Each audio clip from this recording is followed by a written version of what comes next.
Hello दोस्तों, एक बार आप सभी का अपने यूट्यूब में स्वागत करता हूं।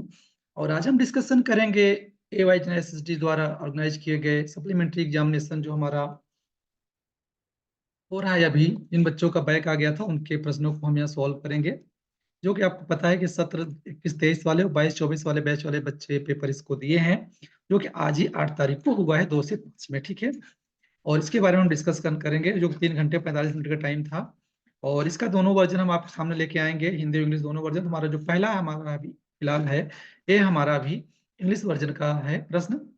तो चलिए टाइम को ना ज्यादा लेते हुए हम बात करते हैं पहले प्रश्न पे। तो यहाँ आपने देखा स्टेट ट्रू और फॉल्स, हमें मतलब सत्य असत्य जवाब देना है।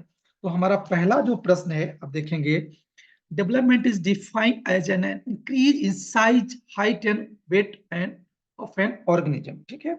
ऑर्गेनिज्म में दिया हुआ है। तो अगर हम पहले इसको हम अगर समझते हैं, तो आपका जो पहला प्रश्न है ये आपका गलत है। ठीक है। हाइट और वेट की बात नहीं करता है आपका डेवलपमेंट। उसके बाद आपका दूसरा प्रश्न है, the first 2 years are crucial for in language development. ठीक है। तो जो हमारा दूसरा का प्रश्न है, दूसरा हमारा है एग्जैक्ट सही है, क्योंकि ये आपका crucial for in language development के लिए होता है आपका 2 years। ठीक है। और तीसरा प्रश्न देखते हैं। तीसरा प्रश्न आपका है, law of effect means that a behaviour will continue if it's followed by pleasant consequence. ठीक है। तीसरा हमारा जो प्रश्न है, ये भी आपका क्या है, एकदम सत्य है। लॉ ऑफ जो इफेक्ट है, ये 3 नियम है, आपने देखा होगा, मैं ज्यादा डिटेल नहीं बताऊंगा। लॉ ऑफ इफेक्ट जो एक का प्रभाव का नियम है, इसके साथ 2-3 नियम और आते हैं, आप उनको पढ़ लीजिएगा। चौथा प्रश्न आपका आता है, social learning theory was given by Gardner. तो भैया एक गलत है, क्योंकि इसको बंडूरा ने दिया है। ठीक है। और जो आपका पांचवा है, Thorndike develop operant condition theory, ये भी आपकी गलत है, क्योंकि ऑपरेंट कंडीशन थ्योरी है, आपको याद होगा, स्किनर महोदय ने दिया था। ठीक है। थॉर्नडाइक ने दूसरा कोई सिद्धांत दिया है। तो आप यहाँ देख सकते हैं, हमारा आपका पहला गलत, दूसरा सही, तीसरा सही, चौथा पांचवा क्या है हमारा गलत है पहले खंड में। चलिए आगे चलते हैं और आगे देखते हैं दूसरे सेक्शन में, बी में, जो मल्टीपल चॉइस क्वेश्चन है। पहला हमारा प्रश्न है, the principle of development that proceed from here to Y is. ठीक है। कि उस सिद्धांत में नाम बताना है, इसमें कहा जाता है बच्चे का हेड से और पैर तक विकास होता है। आप यहाँ दिया है cephalopodal and orthogenetics and proximodistal and sequential, 4 option है। तो जो आपका सेफलोपोडल है, यही आपका जवाब सही, यही आपका कहता है जो बच्चे का हेड से आपका बच्चे का सिर तक विकास होता है। ठीक है। वैसे इसकी हिंदी में बोलते हैं मस्तकाधोमुखी। ठीक है। दूसरा प्रश्न हमारा है, toddler stage is up to the age of 3, 2, 4, 5 है। तो आपका चौथा जो जवाब है, सॉरी, चौथा आंसर दिया हुआ है आपका सी सही है। ठीक है। सी में आपका जो 4 है, ये 4 years तक से टोटल स्टेज को कैटेगरी माना जाता है। एंड आपका तीसरा है, Skinner theory focus on, Skinner जो थियरी है किस पर फोकस किया गया है, behaviour cognition and emotional development as well as psycho social development. तो अगर स्किनर की बात किया जाए, तो बिहेवियर थियरी के, बिहेवियरिज्म के मनोवैज्ञानिक है, तो व्यवहारवाद को उन्होंने बढ़ावा दिया है, तो बिहेवियरिज्म इनके फोकस किया है। अब बात करते हैं चौथे प्रश्न में, if a teacher ask the students to write a poem on the concept taught then the activity is related to. अगर टीचर पढ़ाने के बाद उनसे प्रश्न पूछता है कि आपको कविता लिखना, थॉट को लिखना हुआ है, तो किस कैटेगरी में वो व्यक्ति आएगा। ठीक है।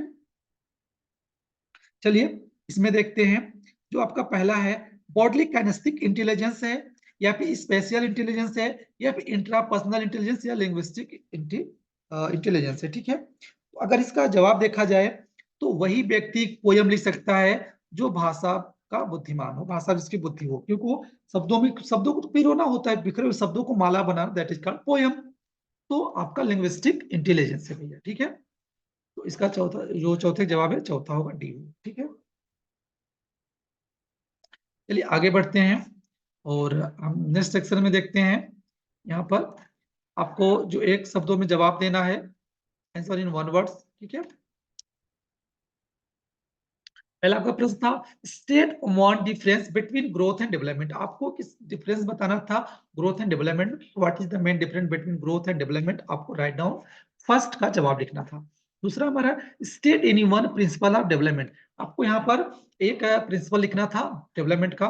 तीसरा हमारा है state any one characteristics of child in the early childhood age. Early childhood age होती है बच्चों को, उसकी कोई एक विशेषता आपको लिखनी थी। And how do infants learn according to पियाजे, पियाजे के अकॉर्डिंग एक छोटा शिशु कैसे सीखता है। नाउ आपका पांचवा प्रश्न था डिफाइन इंटेलिजेंस, आप अपने शब्दों में बताएं कि इंटेलिजेंस आप क्या समझते हैं। छठा प्रश्न था हमारा state two types of motivation, जो दो तरीके के मोटिवेशन तो उसके बारे में आपको लिखना था। सातवां प्रश्न है what is functional analysis of behaviour, जो बिहेवियर है उसका फंक्शनल बिहेवियर के बारे में आपको थोड़ा एनालिसिस करके लिखना था। एंड डिफाइन अटेंशन, आपको ध्यान को भी डिफाइन करना था कि ध्यान किसे कहते हैं। नौवां प्रश्न है what is a stimulating learning environment, ठीक है। नौवां प्रश्न है what is a stimulating learning environment के बारे में आपको लिखना था, उद्दीपक अधिगम वातावरण क्या होता है। इस तरह मुझे उम्मीद है आप इस तरह से अच्छे से डिफाइन किए होंगे जिससे आप अच्छे नंबरों के साथ पास होंगे। दोस्तों आप घबराइए मत, आप सभी इस बार पास हो जाएंगे।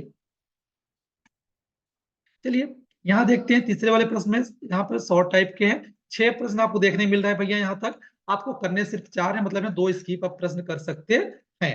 पहला प्रश्न हमारा क्या है बिहेवियर मैनेजमेंट टेक्निक, आपको बताना था, ठीक है। व्यवहार प्रबंधन तकनीकी कौन कौन से, आप उसके बारे में लिखना था। दूसरा हमारा है थॉर्नडाइस प्रिंसिपल्स ऑफ लर्निंग, जो थॉर्नडाइस का सिद्धांत था, थियरी था, उसके बारे में आपको लिखना था।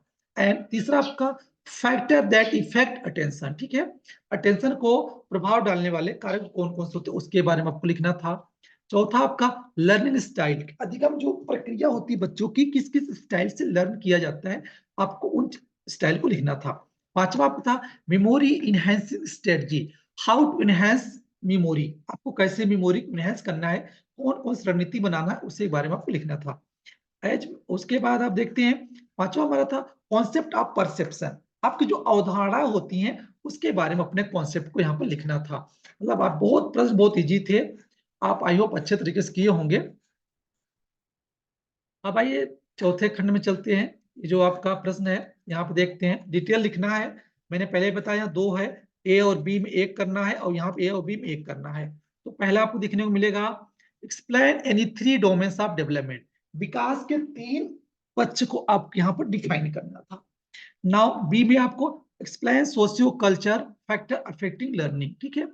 सामाजिक सांस्कृतिक जो कारक होते हैं लर्निंग को अध्ययन करने में प्रभाव डालते हैं, उसके बारे में आपको एक्सप्लेन करना था। और आपका दूसरे का जो ए है एज ए स्पेशल एजुकेटर, विशेष शिक्षक होने के नाते discuss strategy to manage classroom having children with behaviour problem, कि एज ए विशेष शिक्षक होने नाते आप कक्षा कक्ष को किस तरह से जो व्यवहार समस्या बच्चे हैं उनको कौन सी रणनीति से आप उनको मैनेज करें, उसके बारे में आपको डिस्कशन करना था इस प्रश्न में, जो कि application level as a special educator आप खुद को मान के लिखते तो आपको बेटर लिखे होंगे। लास्ट आपका बी जो है डिस्कस अबाउट बंडूरा थियरी, आपको पता है बंडूरा ने किसको सिद्धांत का क्या नाम है, क्योंकि बंडूरा का सिद्धांत पूछा है तो आपको सोचियो पता होगा थोड़ा बहुत, तो आप लिख सकते हैं। इसलिए इस प्रश्न बहुत ही स्वीट एंड शॉर्ट प्रश्न थे, बहुत अच्छे प्रश्न जो कि अपने हिसाब से लिख सकते हैं, तो बस जरूरत है थोड़ा पढ़ने की, डीपली स्टडी करने की। आई होप दोस्तों आप लोगों ने प्रश्नों को बहुत अच्छे तरीके से बहुत बखूबी से आपने लिखा है, और मैं उम्मीद करता हूं कि आप सभी अच्छे नंबरों से पास होंगे। इसी के साथ आपको मैं आशीर्वाद कामना करता हूं, आप सभी अच्छे नंबरों से पास हो जाइए। और आप हमारे चैनल में नए आए हो तो लाइक शेयर सब्सक्राइब करते चलिए। हम आपको नए नए जितने पेपर होते जाएंगे, जो आईडीसीपी एचआई जो होते रहेंगे, एनबीआर जितने कराते हैं, सभी पेपरों को हम सॉल्व करते हुए आपको यूट्यूब चैनल मिलते रहेंगे। फिर मिलेंगे दोस्तों अगली बार अगले पेपर के साथ, तब तक के लिए बाय बाय, टेक केयर।